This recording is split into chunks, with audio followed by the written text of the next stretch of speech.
Good evening, everybody. Very welcome.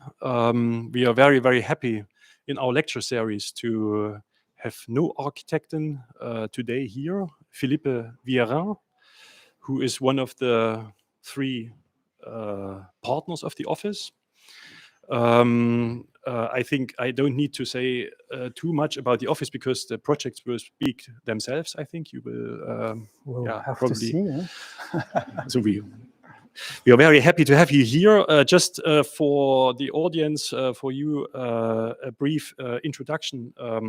noArchitecten was established in 1999.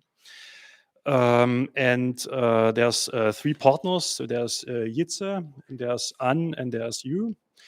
And so it's a mix of Belgian and Dutch collaboration, in fact, which is quite interesting, which is quite rare, actually, which is not so often happening. And you have offices in Brussels and in Bruges. Yep. And you have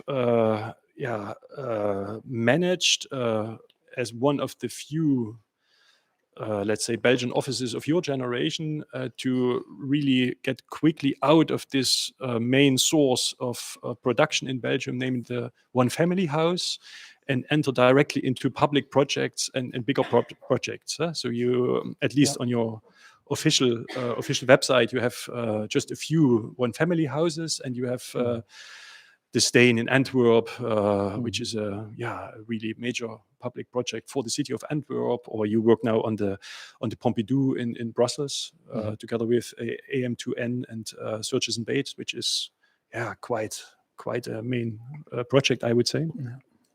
And there's other projects as well, like the Grundhuis in Bruges, this museum you work on, or you worked on. But you also do bigger housing projects like a Tour et Taxi in Brussels. And also smaller funny project like the things you did in New South in Antwerp, which are giving a certain iconography, a certain identity to this new area. You worked on the town hall in Kortrijk. And there's more of these kinds of projects, which I find quite remarkable for an office which is now active since 24 years. So 23, okay. Nearly 24, I would say. So doesn't feel like that. No, time passes. 24 is really serious. Exactly. So. Okay, now we are very happy to have you here in our series, Architecture in the Age of Neoliberalism Monument. We also do an interview with you later. We come back to you later on that.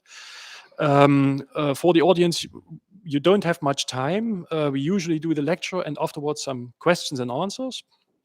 We hope we have still time, but he has to really hurry from 8 p.m. He has to go back to the train station. So a very warm welcome and thank you.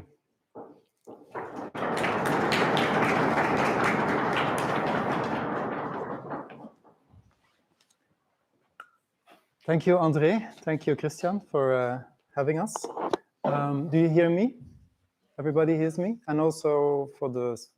okay.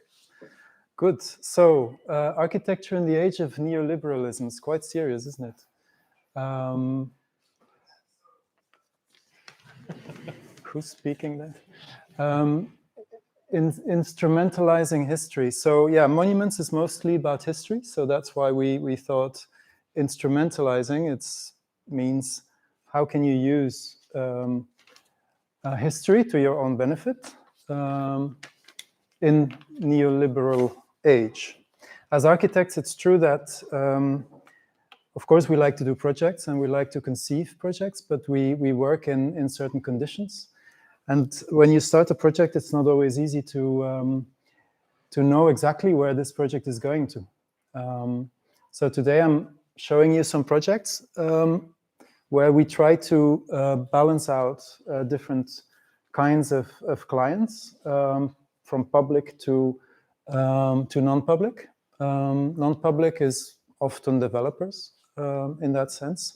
So the first project is bringing us to, the first three projects are bringing us to Brussels. So the idea is also to, for for you to get to know Brussels a little bit. Are some of you already known to Brussels? Anyone been in Brussels, knows Brussels? Not so many. So it's good. So it's about Brussels today. So we'll start in Brussels, go to Antwerp. I think that's going to be it. Okay, this is Brussels. Our office is here, and this is the Pentagon, which is the center of Brussels. We're going to go to this project, which is Kanal. André already talked about it. It is called Kanal because it's alongside the canal, and we're going to talk a lot about the canal today. There's another project here. This is a public project, and this is a private developers project. So it's interesting to check out these two and to compare them. And then it's interesting also the project next doors here is interesting to compare with Kanal because one is public, one is not public, one is private. But both are large open areas, I mean open interiors, open to the public. So in that sense, it's interesting to combine that. Okay, let's start.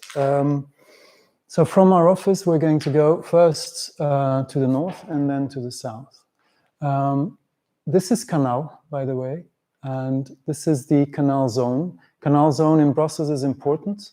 About 10 years ago, there has been a new plan made for this zone. It is considered to be the zone that is maybe the most interesting one for new developments. But it is also based on the fact that there's already a lot of industry alongside this canal because the canal was made for industry. And it is based within the notion, or it is this plan is working within the notion of a good city needs industry. So the idea is to keep industry and to eventually, if possible, enhance industry as well and to make it go along with development of housing. Now, the other thing that is interesting is that the poor areas of the city are here a bit around the city center and also around this project. It's important to know, and all the buildings we're going to talk about are more or less in here. So good to bear that in mind. Our office, and on the roof of our office we have a view on the tower which stands just next to the train station that brings you more or less everywhere, whether to France in 1.5 hours or to Cologne in less than 2, or to London in less than 2, to Amsterdam. So we're really the center of Europe. You have to come and see us and get to know this city. You can go anywhere.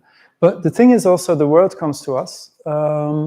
There's a lot, there are many cultures in Brussels. Brussels is the most multicultural city in the world after Dubai, if I am correct. But and it brings us to this poor neighborhood aroundside our office. We're going to the Canal, and this is a place of arrival, a first arrival for a lot of people from, for instance, Africa, as you can see here. And it's also a place where second-hand cars are shipped to Africa.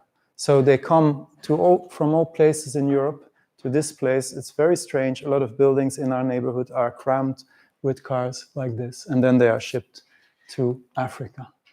It's also a place where there's a lot of creative energy, a lot of young creative people, because it's quite cheap. At least it was, but it's changing. Here we see the Canal.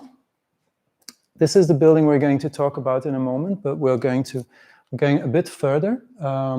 So the Canal building, Citroën building, that's this one that we're going to talk about.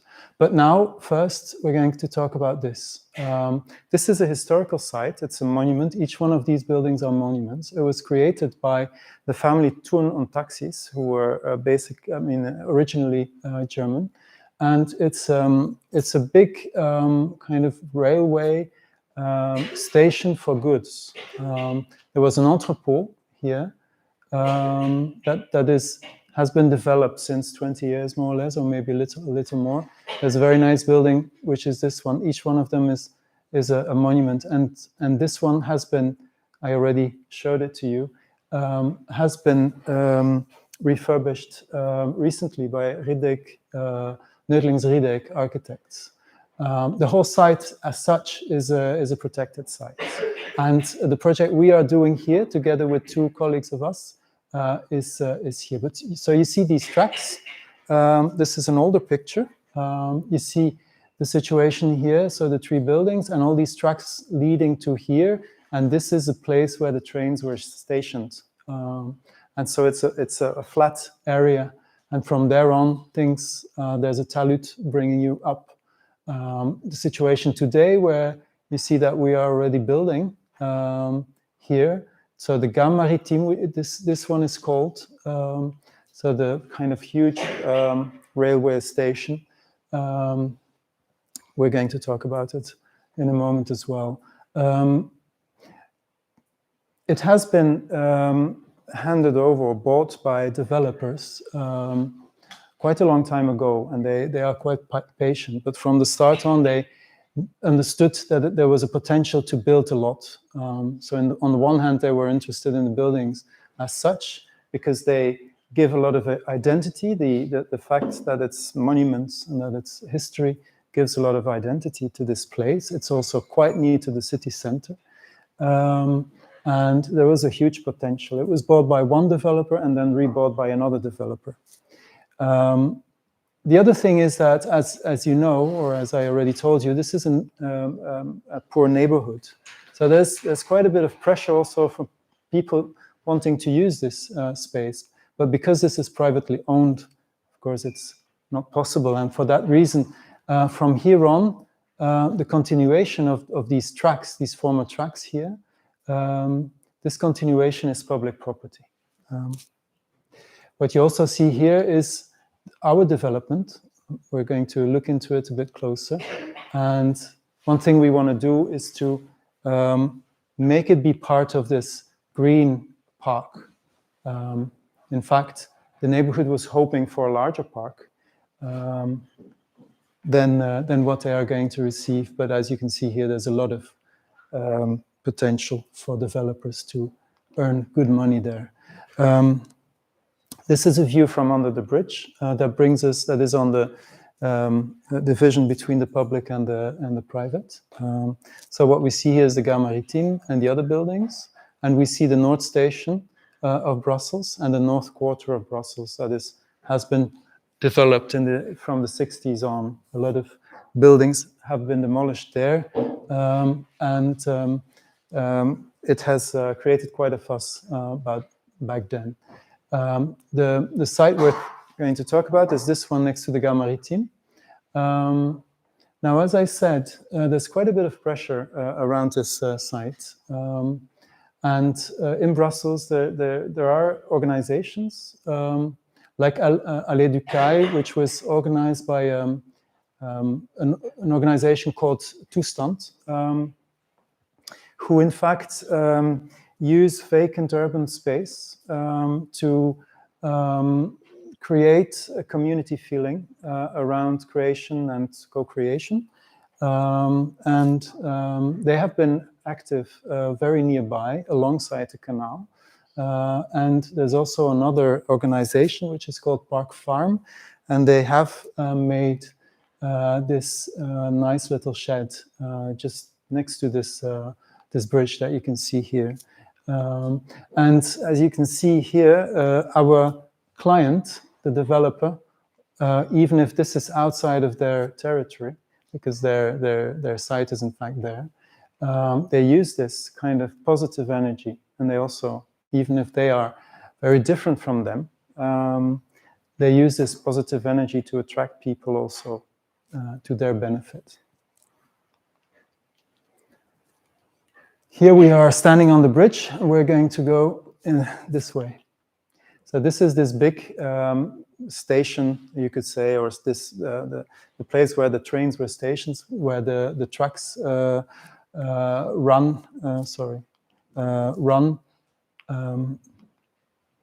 in this direction. That's why this area was flattened. So you have to imagine that it was full of tracks and trains stationed at night, probably. And this is a first plan that had been made by the first developer. You can see that it's quite shitty. It was for them. It was important to have this plan and to also have a permit for it, because for them it was a start of a legal basis of the possibility of building here. Thankfully, about 10 years ago, we in Brussels we had a new kind of breath. Mainly also by a Baumeister, like an Oberbaudirektor, or this kind of organization or institution. It's also the period when there was a new plan made for the area. This is in fact where our competition started. So we were given this plan, and we were said to check the plan and to eventually change the plan if we thought it was necessary. This is the result of what we proposed. So it's a collaboration with Surges and Bates and AWG architects from Antwerp. So 3 architects. It was also the question to form teams with 3 architects. So it's a combination of about 20 buildings. So it's good to be many architects, because it's really about creating a city, or at least a neighborhood. I'm going to make you understand the changes that we proposed to this plan. This is the master plan that we were given. And the first thing we did was to eliminate these buildings and these building blocks in order to have a strong relation between the street here and the park, and then to rebuild smaller buildings with a smaller footprint, or at least with the same, of course, we're talking about developing for private developers. So the square meters needed to be the same amount, but we proposed smaller footprints. Oh, sorry. We proposed smaller footprints in order to have this connection and a large kind of what we call a dreef. It's a French word for a wide area with quite a lot of trees, to create this connection between the park and the street. And another thing we did was to create collective gardens and to change. I think I overstepped myself.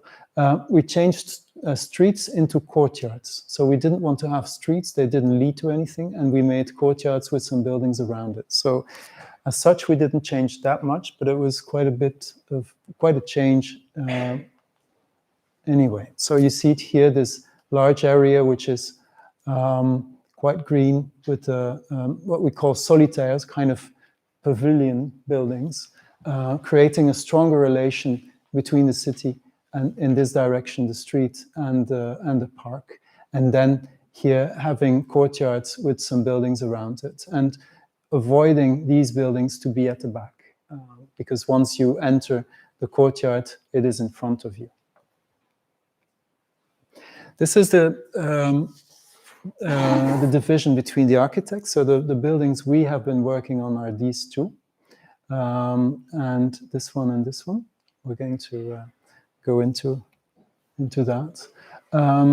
Knowing that the developer was not interested in special types of housing, they were mainly interested in what is the best selling product, meaning 2-bedroom apartments.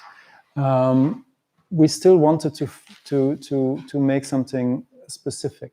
We wanted to avoid to make a piece of a city or a neighborhood that would be interchangeable with other places, either in Brussels or somewhere else in Europe.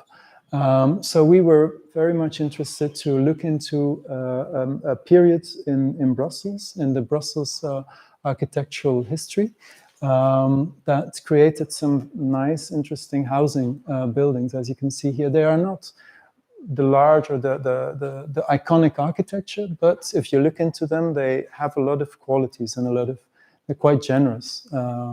And you have a lot of them in the city. And so we can say that they are characteristic of the city somehow. And so we were interested to also make buildings that somehow fitted into that spirit.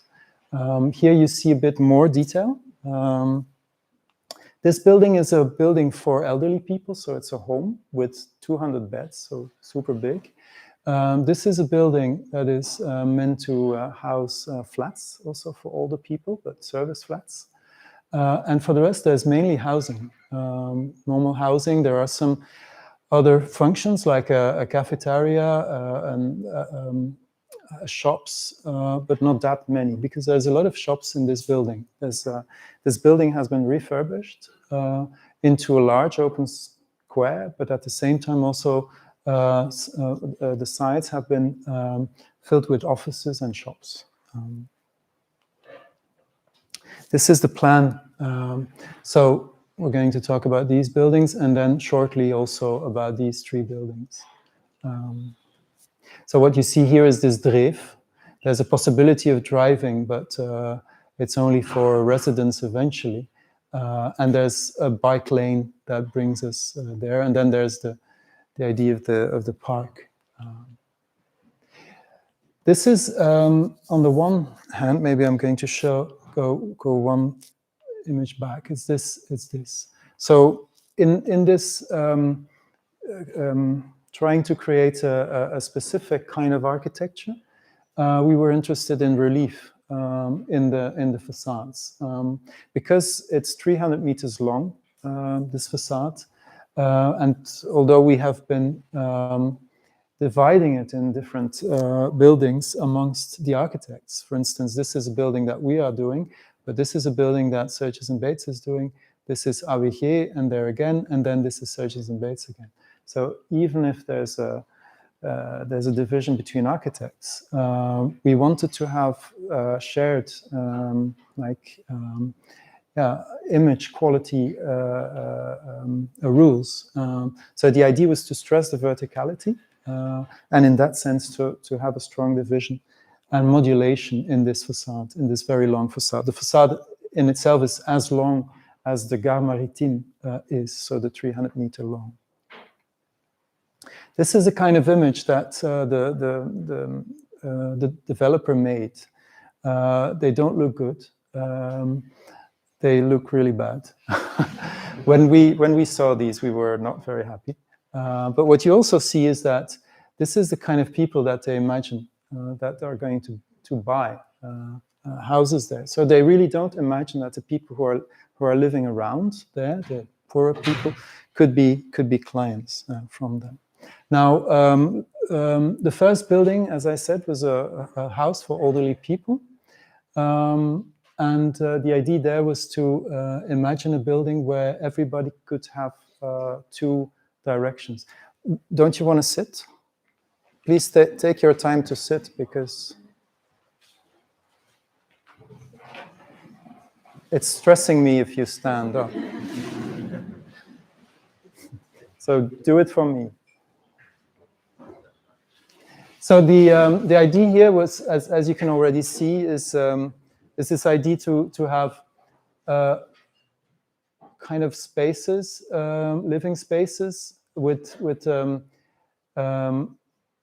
the rooms at both sides, and to make sure that every room would have 2 directions to look into, especially because it's a long dreef, so it's a long alley to look into. And what you see here in this plan is, this is the way it's been built. So it's finished today. It's almost finished.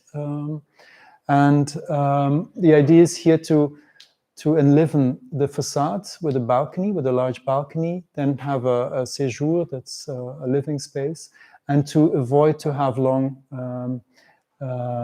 corridors. And so this is again a bit like in a city, little square, you could say, and there again. And that's how the different houses are made. This is the type of architecture we made. So there's the non-commercial image. You see the 2 buildings, which somehow form a pair. This is a building of Surges and Bates, with a large cafe on the ground floor.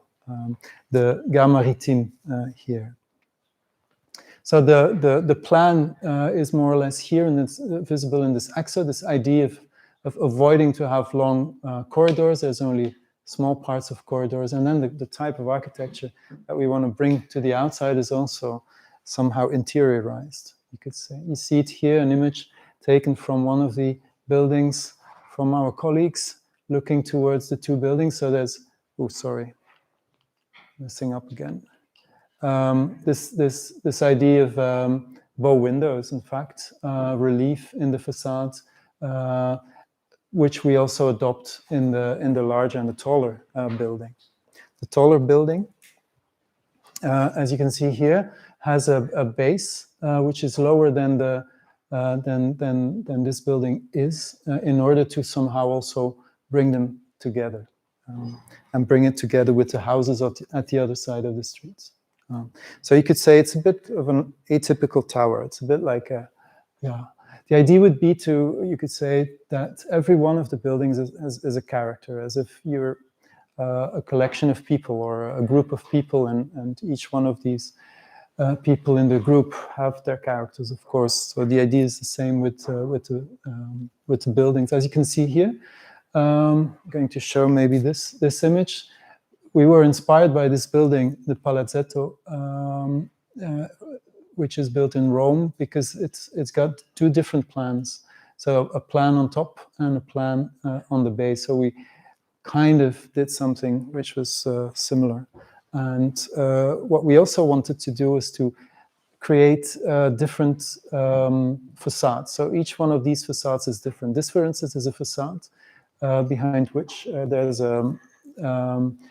a communal space where you take the lift, the elevator, for instance. So a place where in the common area there's also light brought in, and then for the rest it's about loggias, bow windows, etc. So this is more or less the result before it was built, and also before we needed to do very severe value engineering. So the building was meant to be in bricks, but in the end we had to build it totally in bricks. Sorry, it was meant to be bricks plus concrete, but it in the end had to be fully bricks, which was cheaper. Looking into these three buildings for a moment. So characters again. So the building at the back is a quite calm building, you could say. The building that is exactly in the middle of the master plan is a more sturdy building, and the building at the Dreef itself, at the end of the Dreef, is a bit hectic building, like as if it's like pushed together somehow, and also again creating this possibility of having directions or different directions thanks to these bow windows. This is the result, more or less, and some pictures. It's nearly finished. As you can see, there's still some work there, and then and here as well. But let's maybe enter the Gare Maritime for a moment to then make this connection with Kanal as a space itself, as a large public space. So the Gare Maritime is this. It's a very beautiful building. It's really monumental. So you have to imagine that the trains entered here, and it became a large open square where there's a lot of events. So it's privately owned, but it's publicly accessible. But there are a lot of events, and it is about consumption. So it's really about consumption. Also, at the end here of this space, there is a food market. And it is, it's not what you would call an inclusive space of place.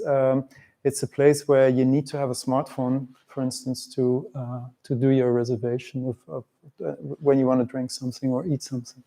So it's not something where the public that lives around, so the neighbors are expected to come. It's the idea is that people from further away are expected to come there. So that is a difference with Kanal. We're going to see that. Taxi, so our client, that's their name. It's all about the location. So they want to show how near they are to the city. They even bring the square a bit nearer than the reality is. Kanal is here, by the way, so it's very near. And this is the way they call the projects. So we didn't really like that so much. As you can see, like this building is called Dayton, so it's referring to some American place. So very, like this idea of making it very global, like it could fit wherever, this kind of name. So, okay, let's cross the canal. So as I said, the canal plan really has this idea, because we're standing on the bridge here, has this idea to keep the industry alongside the canal and to have this mixture of offices, industry, and houses. There are already quite a few houses or housing projects. Like, it is getting gentrified to a certain extent, but at the other side, for instance, this is going to be a park. This is going to be an open place, and this is a place that was used by Toestand. Allée du Quai it was called, because it is a quai. A quai is a quay, and these are places that for a long time were used by this organization that wants to make inclusive spaces that are based on social getting together, creation, co-creation, etc. So these are these spaces, but they are now already demolished, and it's becoming a new linear park. This, by the way, is the entrepôt building of Taxi itself.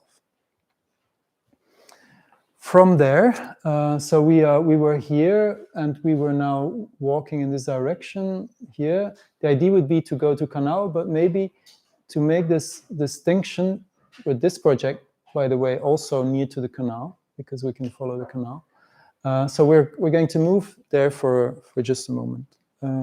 So it's really the other side of the city, and to give you also a difference between these two sites is that this is not the kind of site that a developer would want to build or buy. It is bought by a city developer, which is a public developer, and by the social housing administration of the region of Brussels, and they are our clients. So they organize a competition for this area. So as you can see, near to the canal, and all the other areas or sites are bought by developers because they are more valuable in their eyes. The canal, again, you can see it here. We were in Taxi, the Citroën garage, where Kanal Museum is coming, and this is the site we're talking about. So there's a lot of industry around it, as you can see. And here we see the difference between some time ago and today. So we're talking about this plot. The plot itself has a bit of a strange form, and there's an interesting also kind of oblique position of this building, and that you can see here. So the only buildings we could eventually keep, although the client didn't want us to keep this one, are those. And in the end, we kept the direction of this building. And then we kept this building as an entity as well. So the site itself goes still here. So this is a good, comparison with Taxi. It is a place where there's already a temporary use, and it's very lively. It's very, it works very well. So there's a lot of young people working here. There's a nice bar in here, and it's working quite nicely. And also a skate park, as you can see, inside, outside. So the idea here was to work around the idea of resistance, and to try and keep these people there somehow also. So we wanted to keep this building and to create a Studio Citygate again. This is the name of the place within this building. And as you can see, in this plan, we have this oblique position of this old building that we kept, and that somehow, together with these forms, create something that is more organic and not only rational in the end. You see here, it's quite dense. So we're talking about a very large school, about economic activity, so small industrial workspaces, and of course a lot of housing on top of that. This is also an image that shows what it is about. So a lot of buildings, and as a typology, they refer to the warehouse type. They are quite simple. They should also be quite modest in terms of what they cost. So they are more modest than the buildings that we saw at Tour and Taxi in terms of facade, for instance. So they're quite simple blocks, different uses of colors of bricks, and on the ground floors, and also in between here, these lower buildings, these are industrial buildings. This is a school, that's another school. A part of the school would be in here. This is really a mixed-use building as such, with houses on top, and the Studio City Gates on the ground floor. This is then an important street because there's economic activities on both sides. So the idea here was not to have a distinction between where young people would walk or children would walk and where activities of work would be, as if in an old city where things also were coming together somehow. This is what we call a muse. It's an English term, or in Holland you would call it an expedition street. So we called it in the end an expedition muse. And then there are squares here, and there's the square of the school that can be opened in the evenings and outside of school hours. There's another garden, and there's a kind of a kitchen garden, a large kitchen garden. So the school, as we said, and for the rest, there's no housing on the ground floor. It's all about economic activities. The roofs themselves are very green. There's a lot of greenery also on ground level. And as said, there's a lot of activity. So in that sense, it's enlivened, and it's quite different somehow from Tour and Taxi, where this kind of activity was in the Gare Maritime, and the client didn't really want that many square meters, that much surface that was different from housing itself. So here you see the expedition use. That's this area. So lorries could drive in here. On the other side, this is all low traffic. I mean, no traffic. It's just pedestrian and eventually bikes. Some images that we can see here. So the idea is to bring different things together here. Of course, you have to think about safety. You have to think about acoustics. That's why we have canopies, for instance. That's also why we have this building where lorries can get in, and then they are being loaded or unloaded. This isn't the existing building that we keep with new houses on top. This is then a square that could be used by anyone. This is the kitchen garden with industrial activity on the side. One of the buildings that we are working on. This is in the school. On top of the school, again, there's housing. So this kind of mixture is really very densely active. Or this is the existing building. There's parts of the existing building that stood there that are reused and are integrated in the new building. This is the new buildings. This is what we were just looking at, and that's the other side of the plan.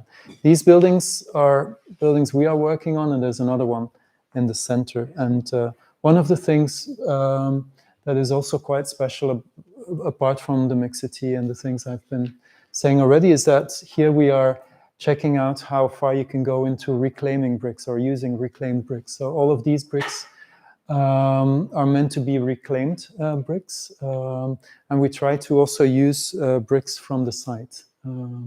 So the idea is that these bricks would be reused and if possible from the sites, but it's not easy, or it's difficult to know on beforehand. You really need to do tests before it's possible. So maybe bricks will come from somewhere else, but still they are reclaimed. Mm. So in that sense, you can weigh a bit the difference between these two. So there's this place that really works into a neoliberal spirit, where there is, of course, a form of collaboration with this bouwmeester.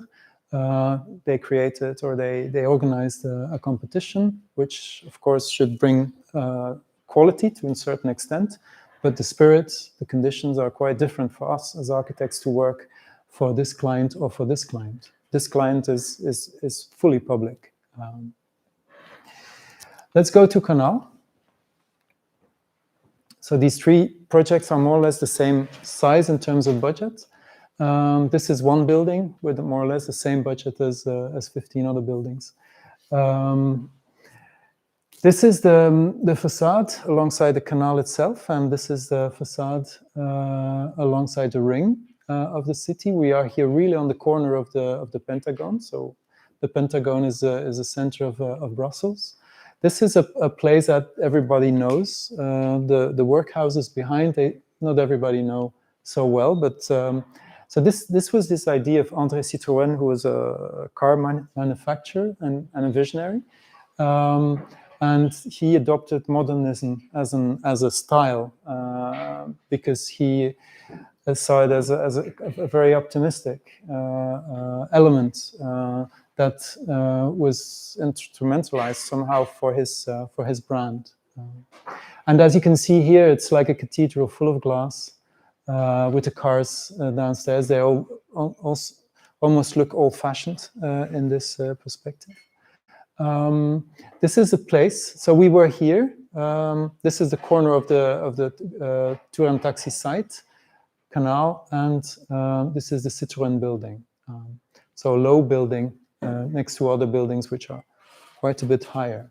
We called it a stage for Brussels. So the competition was a few years ago, 5 years ago, more or less. We are now building the building. One of the things that was like an element of great importance was the fact of having trust in what is there. It also has to do with this confidence that Citroën himself must have had back in the 30s of the 20th century. So we see here the showroom, and we see here the workspaces. And within this building block, there are some other buildings. This, in the end, Citroën also managed to buy. So it became part of the larger building, and we had our office there for some time. And this is an interesting theater here. It's a quite renowned theater. And the idea would be to also have connections between here, the inside, and the inside of this building. This is an image that is also like showing this confidence in the future.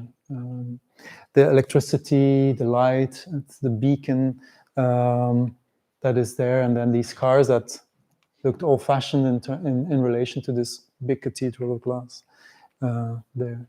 The building itself was quite a prowess in the sense that it was built in a few months' time. Everything was prefabricated, metal. But at the same time, there's a myriad of little elements with which it's built. It was an ideal place. It was 15 meters high here, and in the nave, what we call the nave, it's even more, 20 meters high. It was filled with light, and back then it was a very special and a very comfortable place to work. This is a photo taken at exactly the same position. At the end of the 50s, there was a shortage of space, and they created a new floor. So it changed the ideal space drastically and created a new condition. You can see it here, and then what you also see is that over time there's a lot of lot of different colors that came in.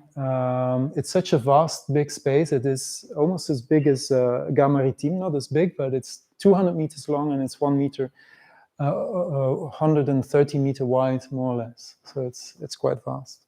And within this large space, there are areas that have other colors than other areas. It's just to signal spaces or areas within the building. This is also a situation.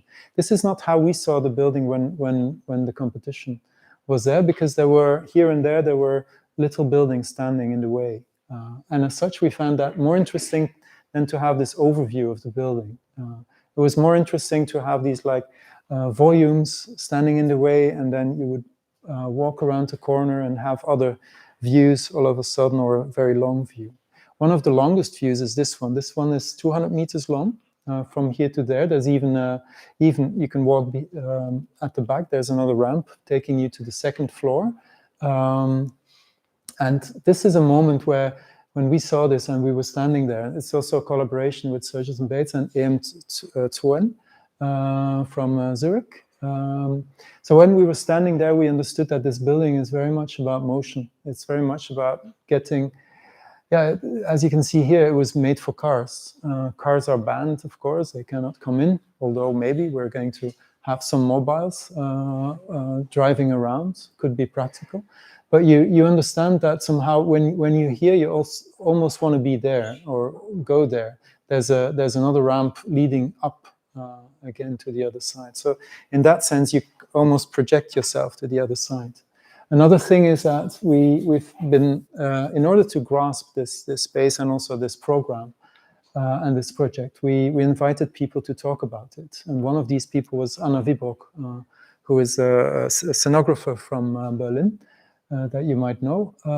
And when she got back home, she sent us a mail, and she said that it made her think of the poems of John Haydock, this place where, yeah, such places as memory, where he writes, "The house never forgets the sound of its original occupant." So it was interesting for us to understand that it was, you don't want to forget what happened in this space if you do something new.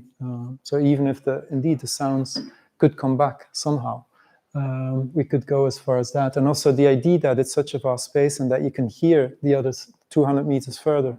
When somebody's doing something that makes a lot of noise, you might hear it. Of course, it would be muffled, but still. 5 big ideas. So from these talks, 5 big ideas originated. The fact that there's already an icon or a symbol, so that we didn't want to add an icon. The fact of horizontality, which is very interesting. It's an area in Brussels that is going to be developed. We could imagine that there's going to be high, tall buildings around it, and to keep the building low is an interesting position because it makes it stand out. Horizontality is also a democratic thing. It makes it easier to visit. Vertical museums are difficult museums. There is already quite a bit, quite a strong figure inside that we can use. So we were standing here at some point and looking in this direction. We call this the nave, like in a church almost. It's quite high, 20 meters high. And this is what we call a street, leading from the quay to a park that is coming here. Another element is that we really need volumes in which conditions are perfect for the museum. And another volume is in fact this theater volume that is already there and with which we want to connect somehow. The building as such is, in terms of climatic conditions, it's so thin that it's very difficult to make it ecologically durable or to even heat it. It's very, very difficult. So we want to heat inside these new volumes. And there comes back this idea that we understood that making volumes there is not necessarily a problem. And then the idea of production, it also fits within this idea of the plan, of the Kanal plan, but it also fits within this idea of connecting with the people around. In fact, the building as such and the program as such is becoming a kind of a pretext for making a social project. Sorry. A cultural project is very often a pretext to make a social project. And this is certainly the case for this project. So this plan shows a lot. It's also interesting to see the distinction between the first floor and the ground floor. This is the ground floor. So you might have understood that we appreciated the new floors that were brought in the 50s, especially also the ramps. This part of Brussels is very flat. It's also not so easy to see the canal, which is here. So to bring yourself up, it's strong. You can create a stronger relation with the water. What you see here is the showroom. The idea would be to see that as a kind of a vestibule towards the city. The city center is in this direction, and we can imagine that it could be really open, and that even all the glass windows could be lifted up. We even found a word on the old plans saying in French, guillotine windows. So façade, fenêtre guillotine.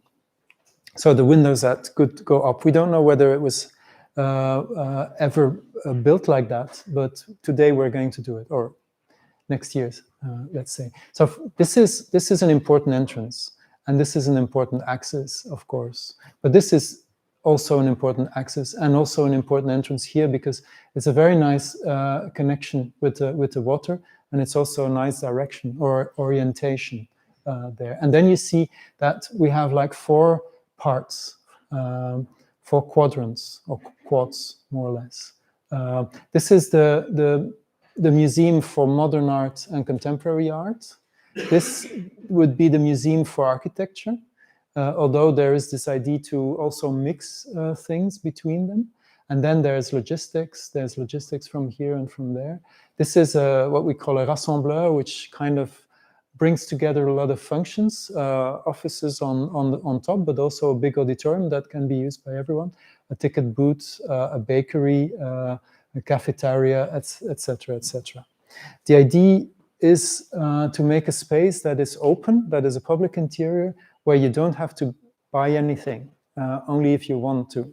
So you can just hang around and not do anything. The idea is to attract people. And then if you want to go into the museum, you can do that, but that's the next choice somehow. This is what we call the street.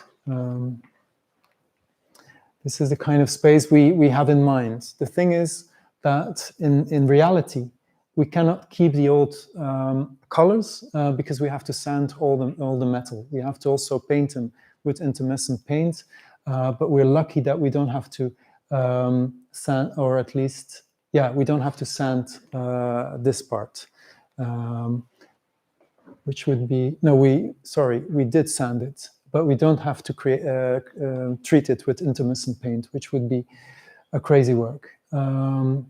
Everything is crazy in this building because it's about kilometers. Whatever you start to touch, it's so big and vast.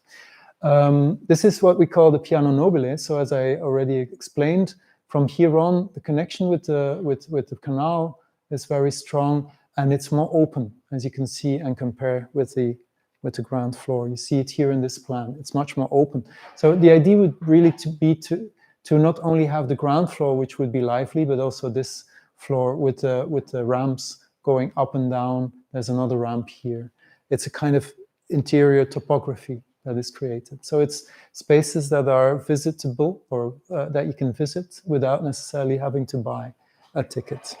You only have to buy a ticket when you go inside. Also here, it's a mediathek. It's a place where you can study. This is also a place that could be part of that. Alongside this wall, it's this space. We could imagine that this library here, that people also take out books and read or work. Or, as you can see here, we can imagine that there's still engines rolling in the building. The central nave with a ramp going up and one going down. We stand in the middle here, so this is the spot where we were standing. As I said, there was an extra ramp bringing us to the second floor here.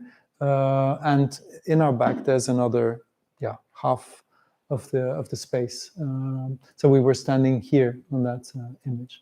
The showroom itself, we changed the roof and we make it into a publicly accessible roof with a bar on top, and from there on there's a strong connection with the city. The showroom itself, we can imagine a lot of things, a bit like the Turbine Hall in London that you maybe know, where there's also a lot of things possible. Difficult to say what it's going to be. Part of it, or a big part of it, we are going to take away all the floors, but we're going to bring in a few new floors because we want this to be connected to the ramps that go from here or from there into the nave. So as I said, these windows, we can lift them up all together. And this is this connection with the city. Here they're all open, and you could imagine things happening. This square is going to be redone together with the building. And here you see this horizontality that is stressed somehow with a light ribbon. And the building that stood there, we demolished it, and we made the horizontal building longer there. You see one of the volumes already popping up there, and you see it also on the other side. So this horizontal band somehow is rather than working with light, it's working with shadow. So the idea would be to make something which is not, it's not about an effect. It's more an architectural element or part of the architecture. But still, it could move. And this is then the cladding of one of the volumes with a loggia. It's so the Museum for Contemporary and Modern Art. And for the rest, you see this connection to the water here, which is very strong. The building itself has been in use during Kanal Brut. That is 14 months after we had won the competition. It was in use in the state that it was. So that's where the word brut comes from. So this is a rehearsal for a show. This was an opera. And it was very popular. It was also used by artists, so places were used by artists. In the meantime, we were housed in the building, and so we did a lot of surveys. Were a lot of things that we learned to appreciate more than we did maybe in the beginnings during the competition. For instance, we had a kind of electric, how do you call that, stair, but we didn't do that anymore, so it became much more basic.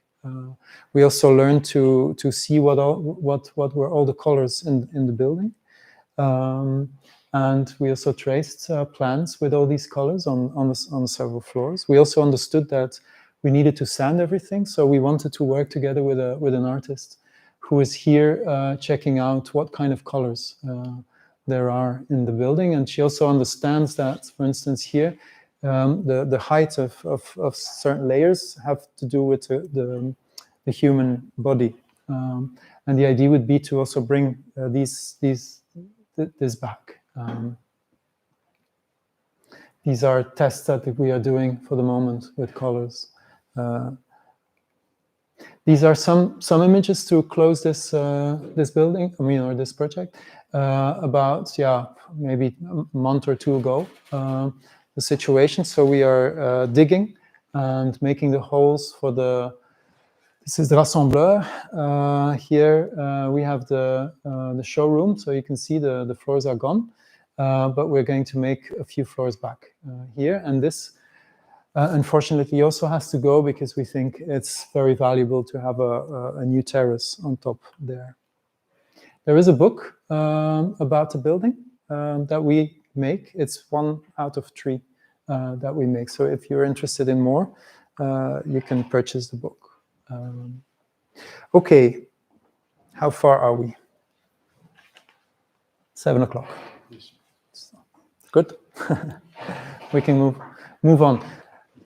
This was Brussels, so it gives you a bit of an idea of Brussels, and maybe you should. Well, you want to come to Brussels and get to know more. Kanal is going to be finished in 2 years, so good moment to come. A building called Steen. is in Antwerp. A very peculiar building. André knows it. It's a very strange building. I knew it because it was on the cover of a comic strip for a long time for kids. That's how I knew it.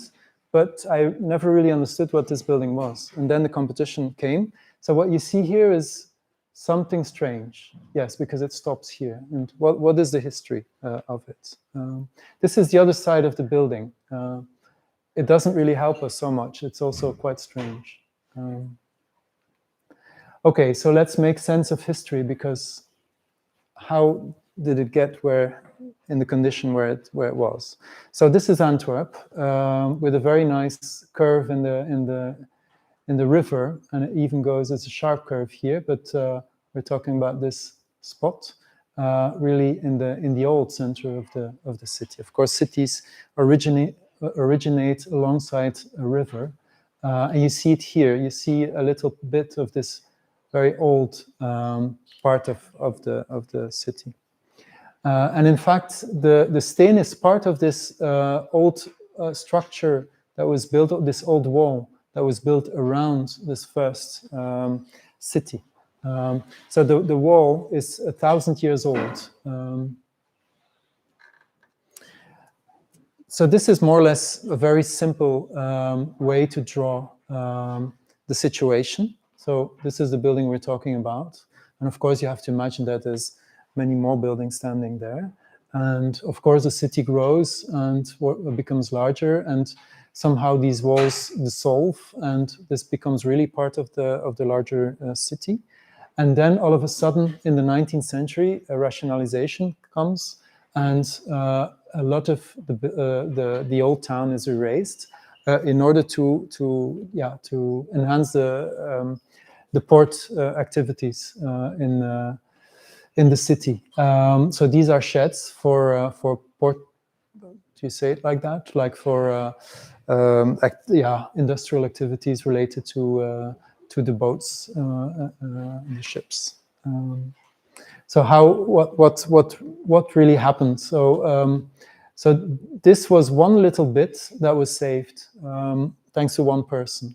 And in the 19th century, they added something, and then they created or recreated a street, an old street. So it's not only the line of the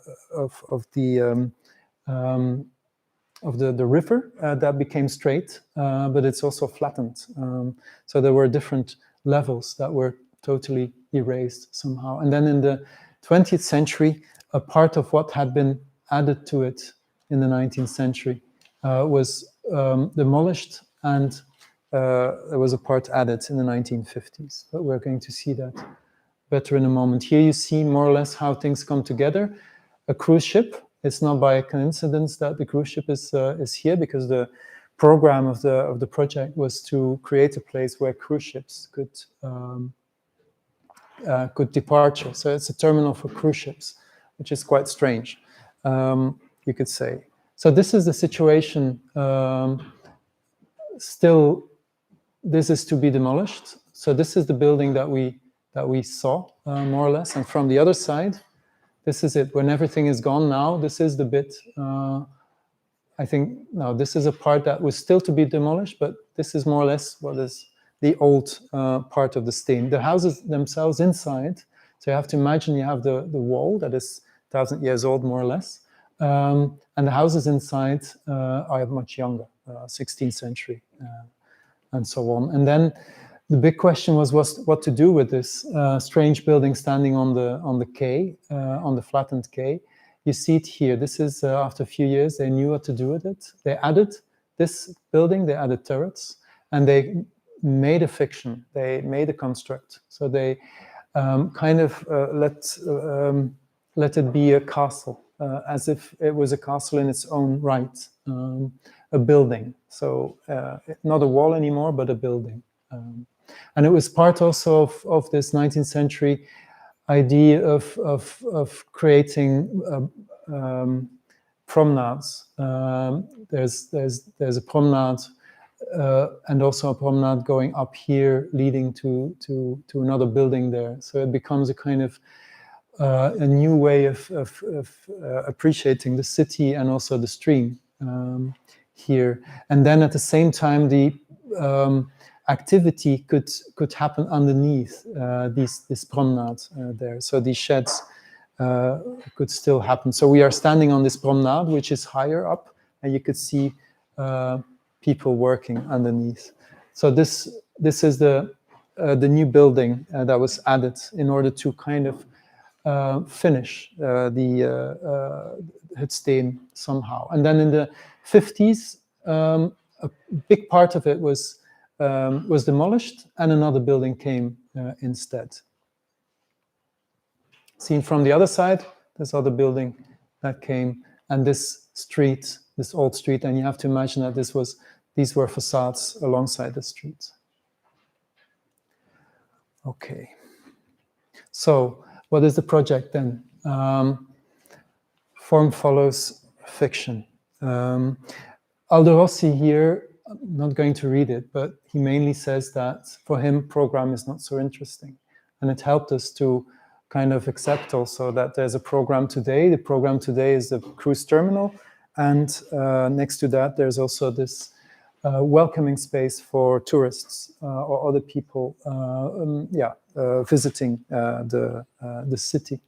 But for Rossi, it can change. So it's important to make a building that is independent somehow of program. Okay, that said, the question was what to do with the building. The part of the 50s, we demolished. So we judged that it wasn't valuable enough to keep, and we wanted to make something instead of that. And this person helped us, his architect. This is Mr. Drew. His architect is Edwin Lutjens. And Edwin Lutjens created this building for Mr. Drew. Mr. Drew was somebody who got rich in very short time. And in England, he was English. If you want to be part of high society, it's not enough to have money. You need to have an estate. And you need to have a country house or a castle. And so you need to have history, you could say. So what you can say, I don't know if he used the same words, but somehow you could say that Mr. Drew asked his architect to create history and to make a building that was like independent of time somehow. So he built something that looks old, but there are moments and parts where you have the impression that it's not so old. It's maybe even a bit timeless. And also sometimes strange, but at the same time, it uses characteristics of a castle. Inside as well, like big stairs. This is Mr. Drew, by the way, and these bow windows and enormous chimneys, etc. So we thought it was a good example for us to also adopt. So the 1950s part that you can see still here, we took it away. And we built something instead on the same footprint with a tower, but not not this kind of tower or this kind of tower, more like a blunt cubic element. And we created roofs behind which you could appreciate the river. And here you see a combination of the old and the new. So next to a 1,000-year-old wall, it's difficult to imagine what you can build next to it. We chose to use brick because brick is what you would do today. It's a contemporary material, so we didn't want to use natural stone, for instance. We also didn't want to use concrete. It was bricks for us. And then you see forms, you see large windows, you see strange forms that somehow, without trying to be too anecdotic, reminds to something that could look like a castle somehow, to create a new ensemble, a new unity somehow, and to go back to the 19th century where somehow they did something strange, something fictional, but at the same time they were authentic in the way that they went until the end of their idea somehow. And in the 50s, it became blurry. So we wanted to take that out and use the same method again as was used in the 19th century, but with other forms. And we then chose to work with an artist for the facades and to do something with this gradient of colors in the existing building. And we literally made a kind of gradient where it was much darker down and lighter up. The artist Pieter Vermeers, that you can see here, helped us to create this. And of course the brick manufacturer also helped. So this is the result of having darker zones and lighter zones on top, and to have a way of taking over these differences in color somehow as well. This is the view from the other side of the river, which is an important view because the way in the medieval times cities were shown was always like that, from the other side of the river. What you see here is the tower. That is a publicly accessible place, so it is part of the promenade that you can see here. So walking alongside it, you can go up just around the corner. Some images of the building. This is the tower, so you can get in here or get in there. It also makes sure that it's publicly and also accessible for disabled people. And then you can walk up and profit from the view. Inside, bricks again. This is then the view from this bow window. And you can go either on this level or on this level.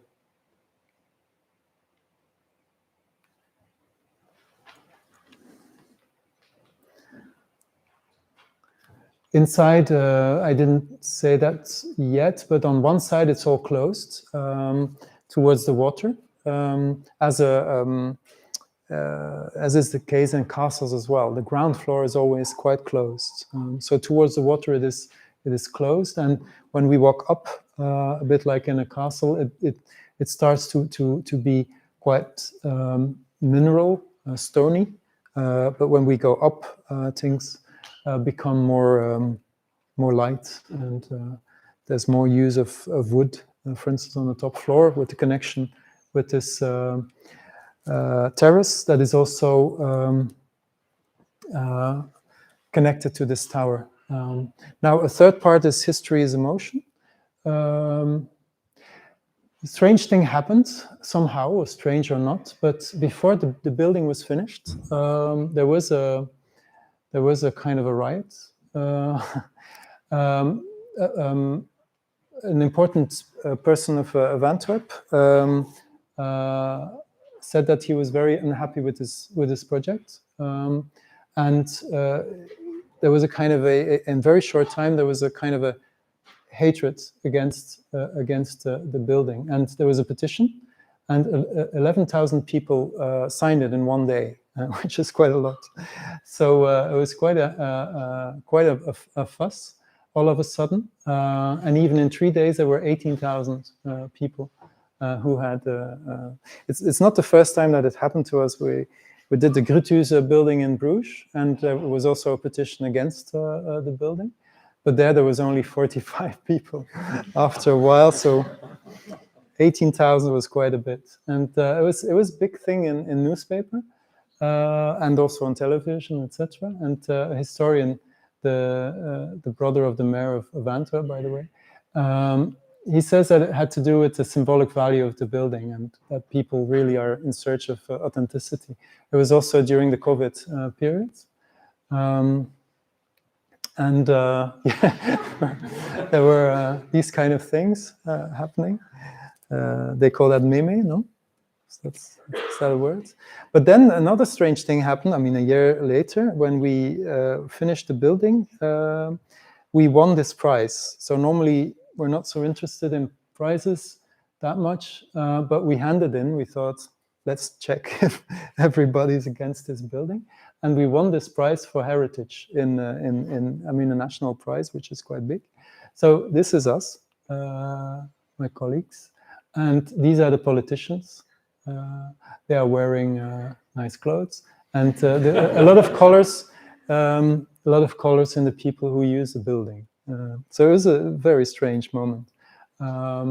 There's Julian Barnes that you might know, who reminds us that Ernest Renan, the 19th century French historian, says something like, getting its history wrong is part of a nation.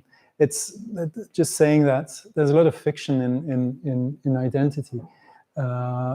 This building is an element of identity, not only for the city, who understands that making it into a cruise terminal, they kind of instrumentalize the building and the history of the building, make it very important for them. So it has a lot to do with identity, and also a nation building is building, of course, on this identity, and some parts of that are fictional, as this building is as well, somehow. But you have to believe, or you have to like go into it and make it work somehow. Okay, let's check time. Yeah, fast one. André was speaking about these strange buildings.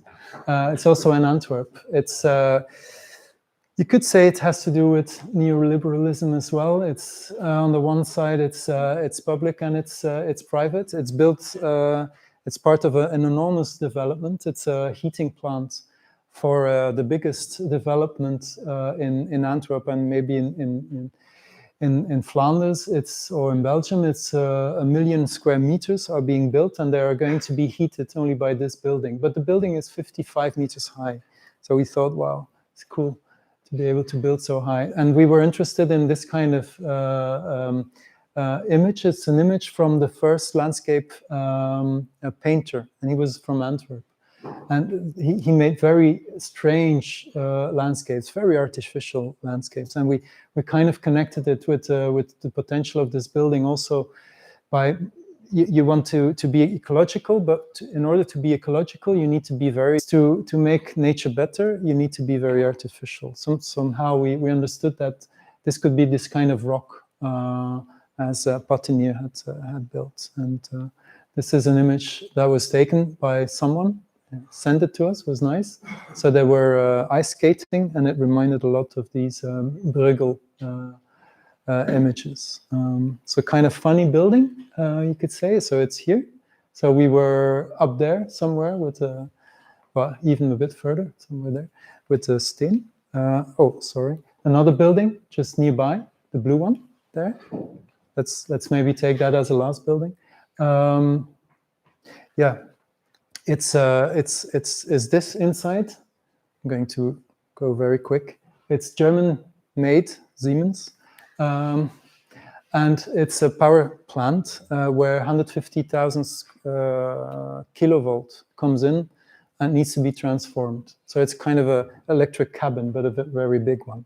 We were interested to kind of put that against this kind of things, and also this has to do with color. So we thought, why not make a building that is really about color, and that has something very basic, containing a lot of technicality inside. Albers, but we changed his colors there, and so we made a building where we put the different parts of the program on top of each other, which normally is not what is being done.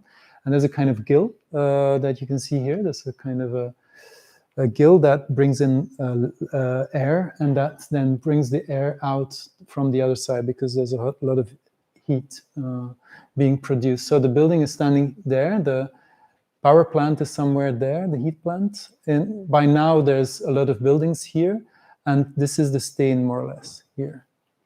So it's part of the Yeah, part of the cityscape somehow. This is the building that we then made. It's 25 meters high, and we were looking for the right color. The color has to do with the name of the spot, because it's called Petrol, and that has to do with the fact that it was a distribution zone for petroleum. And we wanted to give it an electric feel somehow, and make it into a beacon. So it's a building where no one ever comes in, but still it's important that you can feel kind of a relation with it. There's a lot of people going outside of the city by car, but there's also a lot of people going this way to jog alongside the river, or to just walk alongside the river. So it's an important spot. That's why the city wanted it to be a special building. So this is the one side. This is the inside with this gill.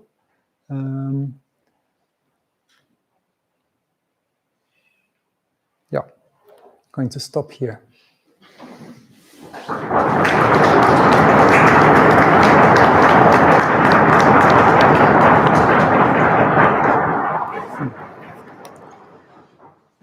So thank you very much for this very, very inspiring lecture. And I think we still have some time to discuss a little bit, to ask some questions. And I would like to ask maybe a first question about maybe this part of your architecture, like you did with the Steen in Antwerp. I found it quite amazing that, first of all, people rejected the project so much, that it was so hated, because I thought this is quite close to what people would like, because in terms of scale of the elements, it was very much adapted to the existing structure. It was kind of fragmented in a very much fitting way to an old city center, I would say. And it's quite astonishing that people hated it so much, I found. And maybe that's also the first question about architectural strategies. So you worked in this project, but also in other projects, like in the housing projects. You work always with a degree of fragmentation and composition that I could imagine is quite often difficult to defend towards clients, because you make smaller volumes. These volumes, they are closed in themselves. They are autonomous, more or less. But then if, for instance, programs change, how can you react on these changes? Or are you just lucky and you can go on with the same way until the end? How do you work on this? Because when we work on such projects, we always consider, okay, we should be really able to react on all these irrational changes which always happen, and try to conceive buildings in a bigger scale way, let's say. But you just consciously, you just decide to make it more fragmented, which of course in urban sense is fitting, especially to an old city like Antwerp. But then you're also, I think, quicker being attacked if something changes. If people want a bigger space, for instance, and the volumetry doesn't allow that anymore. How do we do that? Well, I didn't show the plans, but the plans are quite open. So we have columns. But for the rest, the plans of the new building, or the spaces in the new building, are quite large. So here it's of course very peculiar. It has less to do with rationality or with structurizing space, in the sense that it would be usable in a lot of ways. It's about form making, of course, a lot. It's about creating something that looks like something that you want. So it has an impact from the outside, it has an impact towards the inside. And normally it's important to start from the inside and to see where the outside comes. So here it's a bit into the, certainly maybe more from the outside to the inside, but we did our best to create spaces that were just open, although they have columns, I must say. but they are quite large and open. And so the cruise terminal itself as such is small. If you see the big boat next to it, you can't imagine that all the people would fit in for sure. But at the same time, it's a big space. And you could imagine that it could become a club at some point, because from here on, it doesn't have windows. So we were always imagining that other things could happen there as well, and on the first floor as well. But it is a peculiar building. So, and it's not that we always do it like that, because there are some, expectations towards the outside here that are maybe stronger than elsewhere. Yeah, we also wanted to make it strange or peculiar, or like these small gaps. Maybe I can show it.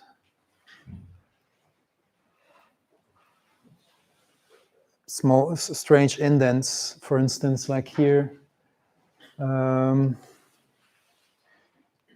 These were sought after. Yeah, the kind of strange composition. And then this thing reminds of the Kantelen. I don't know the word, and maybe it's a German word. No, I don't know the word in English. This indent is very typical also for like. You mean from the city walls? Yeah, the city. City walls. So we try to adopt some elements somehow. So it was a lot about form making, like this going down, and it's a composition that is forced onto something. Yeah, I agree. Yeah. Okay, and maybe one more question from my side, and I pass towards the audience with the Citroën. We at the time also applied for the competition, and we were the next one after those one which had been taken, and really? we had really looked at the building quite carefully already in the Kandidatuurstelling, when we applied. And one thing which was very, very difficult to imagine was the budget versus the size of the project. Yeah. How does that work now? Have they increased the budget? I thought at the time that they need maybe the double or even the triple of the budget. The budget is 125, and we are still below it. Also now, we are still below it, but we will end over it for sure. It started with 125, but with inflation, of course, it became more. But with the different lots that are already priced by contractors, the big lot was 105, and we estimated it 114 or something. So they were quite a bit lower. So it's doable apparently, but it's going to be, it's going to increase. It always does. Contractor has leverage. They have the power to ask for a lot of extras. I'm quite curious when it's finished. So I think this is really something for the city. We can talk about it again. Yes. Okay, more questions from the audience. We still have some minutes.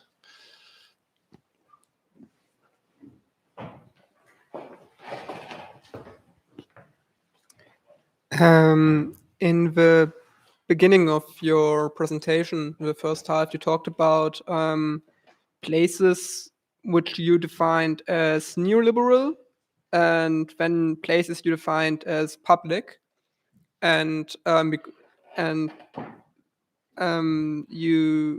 my question would be, you said that neoliberal places are focused on consumption. It's about making money. Yeah. It is about making money. Yes, basically. Are there good places? Is this fundamentally a bad thing that there are places that are focused on consumption? Because I'm being reminded of like places in, like, for example, old market stalls or old market streets that are very much focused on consumption and buying and selling of goods. Or is it more like, is it a problem of the economical activity, or a problem of the persons who control that activity? because that they own the building and can define what's taking in its place. Because as far as I have could follow your presentation, that the Citroën building was also being owned by one single developer. Was that correct? No, Citroën is public. So it's the region of Brussels that owns it. So it's a public, it's really the public. And my final question would be, how would you try to, because like you said that the second place you talked about was a very public space and should stay very public.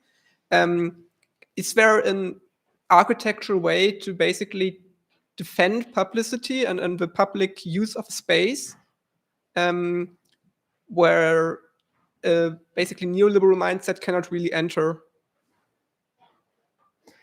I don't think it's a bad thing. Of course, it's important to have a good balance in a city.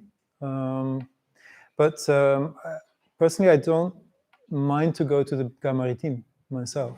It's a beautiful place. And you can say it's good that private money is used to make it publicly accessible. And it's not that you are forced to consume. You don't have to. It's the thing is, there's a lot of consumption, and the way of consuming there is different than, for instance, in Kanal. Kanal has another vocation. Kanal has a vocation of being inclusive. Gare Maritime, not necessarily. But there are places in the city, like when we were working on Kanal, we went to see different people. Amongst other people, we went to the director of the social house in Molenbeek, the cultural social house in Molenbeek, and he said that it would be good in Kanal to make a space where youth could just go without having to consume, even if they can consume, but they don't have to. In the end, you could say that Gare Maritime also does that. Today, when they, or at least when we were speaking with this person, he said they always go to the Inno, and the Inno is a commercial place. It's really the kind of department store, or the place where there's a lot of, it's an interiorized place with a lot of shops around. It's not called department store, but it's kind of, you know these places, you have them everywhere. And these are places where the young people from Brussels would go. In these poor neighborhoods, there's a lot of people living in one house, a lot of children, and they want to find their own space. So he was saying, make sure that you can create spaces where these people can go to, and that it doesn't have to be this, place. Try and make it in Kanal. In the end, you could say that even Gare Maritime has created it. At moments, I've seen young people there also. Even I haven't seen them again, but in the beginnings, they were even studying there. So there was like this possibility of studying there during exam periods. Is there a long-term architectural language you can try to speak in order to protect this kind of inclusivity, which you kind of try to enforce with your planning? I'm not sure if it's about architecture. I think it's a lot about giving opportunities and being open and leaving like big doors open in order for people to enter. But of course, there are also ways of walking in these buildings. We were, for instance, quite concerned with some people not wanting to enter Kanal, because Kanal is a place of culture and there's always a threshold. The good thing with the garage is that there are enormous doors. They are like 10 meter wide and 8 meter high, so we're going to open them maximally. But even inside then, there are places where you can be seen by everyone, or there are places where you could eventually find your way and be less seen. So this is also something that interests us to create like little ways, alleys, and not only like you have in a city in the end as well.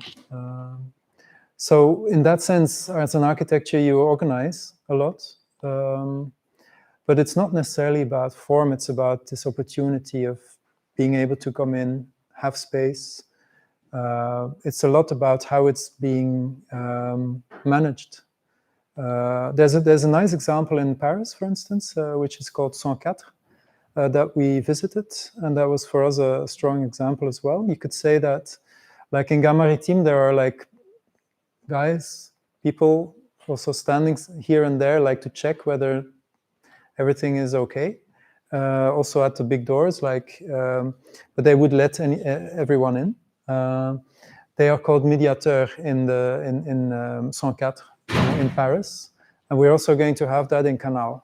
So there's people who either they have a uniform or not, maybe not, but they walk around and yeah, and they also make sure that things are going okay, because still it's not easy. It's not that anything can go. It's not that you can do anything there. So there might be intrusive things happening, and then you might be happy to have this kind of guardian. So that's something that hasn't got to do with architecture, but with management. Okay, thank you. More questions? Maybe going back to the projects in Brussels, because they were very complex. They had an urban scale to them. And if I understood correctly, they're all based on collaborations with searches in it, even or especially Kanal as a project is a big collaboration. To the extent, if I'm correct, that it really needed an own office for it, no? That Yes. by now it's really this office that works purely on that project. You have architects from all these collaborating offices being hands-on on the project. I'm wondering if you think that this is the future also for architecture. As projects get more complex and bigger and are increasingly demanding collaborations within architecture offices, do you think that one office won't be enough anymore? Yeah, well, two of the three projects, so the other two projects, not the Kanal project, they are about making the city. So there it's a necessity that goes beyond organization or even bigness or size. It's important to make a city with different hands and different visions. Even if you are a family or you understand each other and you can collaborate, but it's important that there are differences in signatures, because in the city it's the same. That's what we think, at least today. Maybe if you think back of the 19th century, Haussmann has of course, it's very uniform. But today we tend to think that that's maybe not what we should do anymore. And so for Tour and Taxi, it was especially demanded. But even for the Citygate project, the second one, it was also asked. And there we are even 4 architects. Yeah. And then for Kanal, it was, because it's such a big building, there it really has to do with size, and we didn't have the references. So we were looking for these Swiss who had made Tony Areal in Zurich, and they had the big project. So we became friends through their project. But they're nice. So, but that's, yeah, you have to be lucky. You have to be really lucky in this kind of collaboration. Yeah, but it's a nice collaboration. But so if it's the future, yeah, in a way, yes, but we also like to work on our own. We are already 3 people and then a lot of collaborators, so that's enough. That's often enough. But there's a certain size to where you can go.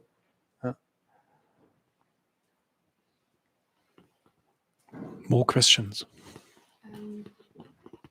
I have a question to the project, which was a little bit more on the southern canal side. Sorry, which project? The one which was on the southern side of the canal. Yeah. I think Okay. it was a high-density project in between all the industrial buildings. Do you think that it's possible that the other buildings around this place where you are designing right now are like adapting your ideas and programs, so it becomes like a next quarter, or like connecting to the city which is existing now? So because like now it looks a little bit like an island of high density in between all these low density yeah. buildings. It's true that today it's low, but the idea would be to continue it. And there's a lot of activity there, but there's going to be a park on one side, and there's the road on the other side. There's a park, but then alongside the canal, which is very nearby, it's also quite high. The density was not necessarily our idea, but it was a question of the program. It was super dense. So the buildings are up to 10 stories high, some of them. Yeah. It is a destination in itself, somehow, we believe. So it's a dense, like, little quarter. But it's not that it's fully disconnected. Of course, there's also the railway alongside it. So it's not easy to, like, really connect it. So in that sense, it can be a bit like an island. But it's a place where a lot of is happening. So it's also dense in terms of what is happening there. So we'll have to see. I think you need a lot of density to make the Gare Maritime function, for instance. The Gare Maritime as well, yeah. They need a lot of people going there. They need a lot of people, and today they don't have enough people yet. No, not enough, not at all. So. No, but there are events at moments, and they are quite, working quite well. And sometimes there's a lot of people. So it's depending on whether there's events or not.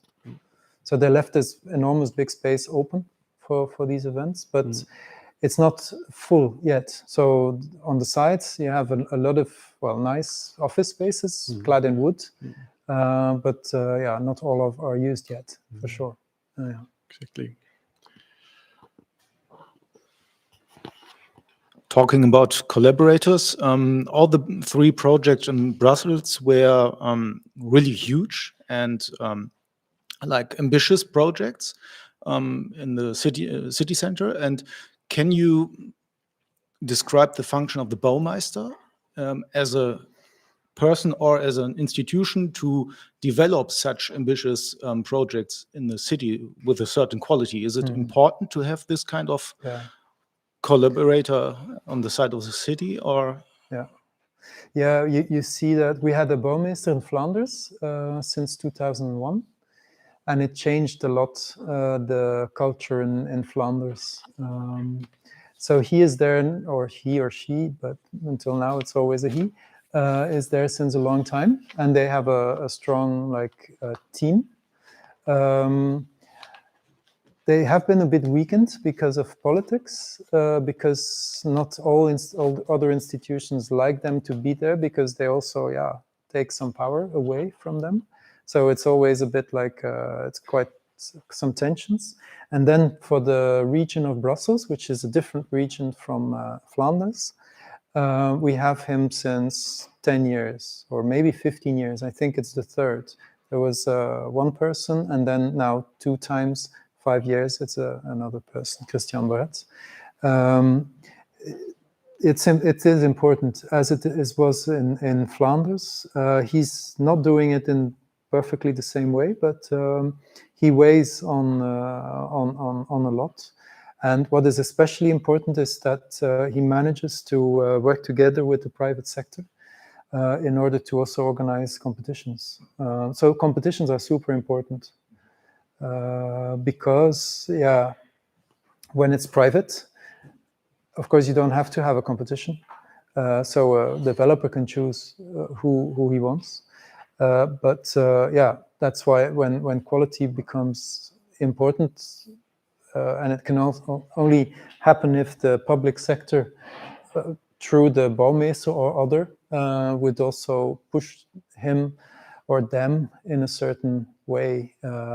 They are made to understand that they will get their permit, and they might not get it if they would do it differently, for instance. So they are they give help. So they are helped. So it's a kind of a bond that you create, and that is sometimes also criticized by other political parties. So that is the gap in which you could fall, but still. Yeah, so it is important, I think. Yeah. In Antwerp, there's also a Baumeister, but now he's less strong than he used to be. Yeah, because of politics. Politics need to help, I mean, or to be there and to accept, which is not always the case. But in Hamburg, there's a Oberbaudirektor. We are doing some comparable. projects now there. It's one of the few examples where Yeah. it works in Germany. Yeah. Comparable. Yeah.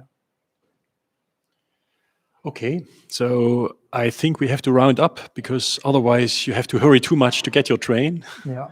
Thank you very much. Once again, big applause for Philippe.